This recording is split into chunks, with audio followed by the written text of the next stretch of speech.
আমরা এই দুনিয়াতে তো সর্বাবস্থায় গুনাহ করতেছি। প্রিয় দিনী ভাই ও বোন, আমরা তো এই দুনিয়ায় সর্বাবস্থায় গুনায় লিপ্ত।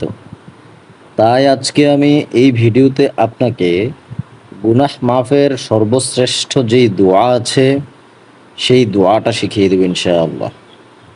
আপনি যদি অন্তরের অন্তঃস্থল থেকে আল্লাহ তাআলার উপর পরিপূর্ণ ভরসা রেখে এই দোয়াটা পাঠ করতে পারেন, ইনশাআল্লাহ আপনার জীবনের সকল গুনাহগুলি মাফ করে দিবেন আল্লাহ তাআলা। একটু ভাবেন, আপনি দিনের পর দিন গুনাহ করছেন, কেউ জানে না, শুধুমাত্র আপনি আর আপনার রব জানেন। সেই কিয়ামতের মাঠে যখন আপনার এই গুনাহের খাতা খোলা হবে, সেদিন আপনার কি অবস্থা হবে? প্রিয় বন্ধুরা, যার কারণে আজকে আমি এই গুরুত্বপূর্ণ ভিডিও আপনার কাছে নিয়ে এসেছি। আমি আপনাকে যেই দোয়াটা শিখিয়ে দেব, সেই দোয়াটা আপনি নিজে তো পাঠ করবেনই, পরিবারের সকল সদস্যদেরকে পাঠ করার আদেশ দিবেন। সেই দোয়াটা হচ্ছে সাইয়্যিদুল ইস্তিগফার। যেই ইস্তিগফার নবী করিম সাল্লাল্লাহু আলাইহি সাল্লাম সাহাবীদেরকে বেশি বেশি পাঠ করার আদেশ দিতেন।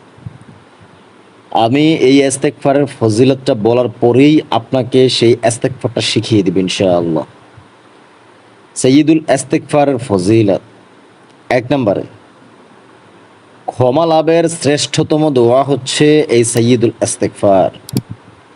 বুখারী শরীফের ৬৩০৬ নম্বর হাদিসে এসেছে, রাসূল সাল্লাল্লাহু আলাইহি সাল্লাম বলেন, যে ব্যক্তি এই দোয়াটি দিনে বা রাতে পাঠ করবে এবং সে যদি সেই দিন বা রাতে মারা যায়, তাহলে ওই ব্যক্তি জান্নাতে প্রবেশ করবে। সুবহানাল্লাহ। অর্থাৎ এই সাইয়্যিদুল ইস্তিগফার পড়া অবস্থায় মারা গেলে শহীদের মর্যাদা পাওয়া যাবে ইনশাআল্লাহ। ২ নম্বরের যে ফজিলত, তওবার শ্রেষ্ঠ দোয়া। অর্থাৎ এই দোয়া শুধু গুনাহ মাফের আবেদন না, বরং এর মধ্যে রয়েছে আল্লাহর প্রতি শ্রদ্ধা, নিজের গুনাহের স্বীকারোক্তি এবং আল্লাহ তাআলার দয়ার প্রার্থনা। এটি একটি পূর্ণাঙ্গ তওবার দোয়া, যা আল্লাহর কাছে বান্দার আত্মসমর্পণের নিদর্শন। অর্থাৎ এই সাইয়্যিদুল ইস্তিগফারটার মধ্যে আপনার তওবার সকল কিছু রয়েছে, তওবার শ্রেষ্ঠ দোয়া।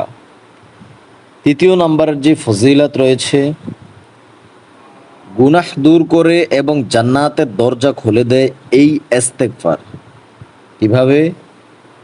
কেউ যদি সত্যিকার অর্থে এই দোয়া মনে প্রাণে পড়ে এবং নিজের ভুলের জন্য অনুতপ্ত হয়, আল্লাহ তাআলা তাকে পরিপূর্ণ ক্ষমা দান করেন। সুবহানাল্লাহ।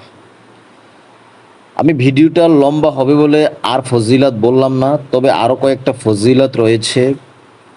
এক কথায় আপনার সারা জীবনের গুনাহের জন্য এই একটা ইস্তিগফারই অথবা এই একটা দোয়াই যথেষ্ট ইনশাআল্লাহ। এটা কখন পড়বেন আপনি? একটু মনোযোগ দিয়ে শোনেন। ফজরের পরে সকালবেলা পাঠ করবেন এবং রাতে যখন ঘুমাতে যাবেন, তখন ঘুমানোর আগে এই ইস্তিগফারটা পাঠ করে ঘুমাবেন। আবার যখন মনে হবে আপনার যে আমার কারণে কোনো গুনাহ হয়ে গেছে অথবা আপনি গুনাহ করে ফেলেছেন, সঙ্গে সঙ্গেই এই দোয়াটা পাঠ করে ফেলবেন।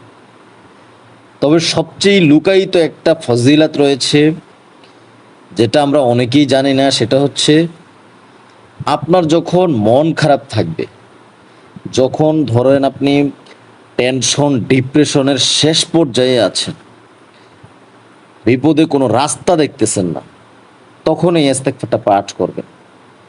ইনশাআল্লাহ দেখবেন আপনার মন হালকা হয়ে গিয়েছে, আপনার বিপদ দূর হয়ে গিয়েছে, ডিপ্রেশন থেকে আপনি বেরিয়ে আসতে পেরেছেন। এইটা এমন একটি ক্ষমা প্রার্থনার দোয়া, আমি যে কি করে আপনাকে বুঝাই। স্বয়ং রাসূল সাল্লাল্লাহু আলাইহি সাল্লামই বলেছেন, এটা ক্ষমা চাওয়ার সর্বোত্তম উপায় এবং সর্বোত্তম দোয়া। সুতরাং এটি আপনাকে গুনাহ থেকে মুক্তি দিবে, অন্তরের প্রশান্তি এবং জান্নাতের পথ দেখিয়ে দিবে ইনশাআল্লাহ। সেই সাইয়্যিদুল ইস্তিগফারটা কি? আল্লাহুম্মা আনতা রব্বি লা ইলাহা ইল্লা আনতা খলাকতানি ওয়া আনা আবদুকা ওয়া আনা আলা আহদিকা ওয়া ওয়া'দিকা মাস্তাতু আউযু বিকা মিন শাররি মা সানাতু আবু লাকা বিনি'মাতিকা আলাইয়া ওয়া আবু জানবি ফাগফিরলি ফাইন্নাহু লা ইয়াগফিরু যুনুবা ইল্লা আনতা। আমি এখানে বাংলায় উচ্চারণ সহ দিয়ে দিয়েছি, শুদ্ধ করে দেখে দেখে উচ্চারণগুলো বুঝে বুঝে পড়ার চেষ্টা করবেন। দেখেন, গুনাহের বিষয়ে তিরমিজি শরীফের 2499 নম্বর হাদিসে এসেছে, রাসূল সাল্লাল্লাহু আলাইহি সাল্লাম বলেন, সবাই গুনাহ করে, আর গুনাহকারীদের মধ্যে উত্তম হলো সে যে তওবা করে। অর্থাৎ আল্লাহ তাআলা আমাদের সকল গুনাহ দেখেন এবং জানেন তিনি, তবুও বারবার আমাদের ডেকে বলেন ফিরে আসো। আর আপনি এই সুযোগটাকে কাজে লাগানোর চেষ্টা করুন। যখনই গুনাহ হয়ে যাবে তখনই আল্লাহ তাআলার কাছে ক্ষমা চান। গুনাহ ছাড়া কোনোভাবেই আপনি জান্নাতে যেতে পারবেন না। কেন? আমি যদি সূরা নিসার 110 নম্বর আয়াতের অর্থটা একটু আপনাকে বলি, যে কেউ গুনাহ করে অতঃপর আল্লাহর নিকট ক্ষমা প্রার্থনা করে, সে আল্লাহকে অতি ক্ষমাশীল ও দয়ালু রূপে পায়। আর জান্নাত পেতে হলে প্রথম শর্তই হচ্ছে আল্লাহ তাআলার কাছে নিজেকে গুনাহগার হিসেবে স্বীকার করা ও ক্ষমা চাওয়া। সুতরাং আপনার গুনাহের জন্য আপনি নিজেই ক্ষমা চাইতে হবে, আপনি নিজেই মাফ চাইতে হবে। আর আমাদের দয়াময় আল্লাহ তাআলা যদি আমাদেরকে ক্ষমা করে দেন, ইনশাআল্লাহ মৃত্যুর পরে অবশ্যই আমরা সবাই জান্নাত পাব। তার জন্য বেশি বেশি এই দোয়াটি পড়বেন, বেশি বেশি এই দোয়াটি পাঠ করবেন। আজকে রাতেই হোক আপনার প্রথম আমল, আজকে রাত থেকেই আপনি শুরু করেন এবং সবসময় আমল করার চেষ্টা করবেন। আল্লাহ তাআলা আমাদের জীবনের সকল গুনাহগুলি মাফ করে দেয়। আমিন। আমাদেরকে ইসলামের জন্য কবুল করে নিন। আমিন। এবং আমাদের পরিবারকে হেফাজত দান করুন। আমিন। ভালো থাকবেন।